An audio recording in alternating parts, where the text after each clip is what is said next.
பிரியமான பரணி திருநாள், யமனுக்கு ரொம்ப விருப்பமான நாள் இந்த பரணி அப்படிங்கிற நாள். இந்த நாள்ல சிவபெருமான பிரார்த்தனை பண்ணி, ஏன்னா எல்லாத்துக்கும் தலைவனாக விளங்கக்கூடியவர் சிவபெருமான். அதனால சிவபெருமான பிரார்த்தனை பண்ணி யார் தீபம் ஏற்றி வழிபாடு செய்கிறார்களோ அவர்களுக்கு அறியாமல் தெரியாமல் செய்கின்ற பாவங்கள் நீக்கப்படும். அதோடு மட்டும் இல்லாது அவர்கள் முன்னோர்களுக்கும் இந்த உலகத்தில் நலன் கிடைக்கும்.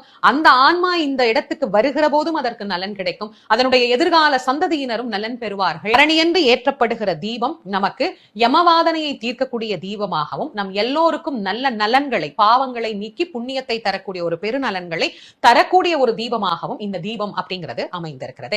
இந்த பரணி திருநாள் என்னைக்கு வருது, எப்ப நாம தீபம் ஏத்தணும், எப்ப அந்த நட்சத்திரம் தொடங்குது அப்படிங்கறத இப்ப பார்த்துட்டு வந்துருவோம். 2/12/2025 அன்று மாலை 6:24 ஆரம்பிச்சு 3/12/2025 மாலை 4:47 வரைக்கும் நமக்கு பரணி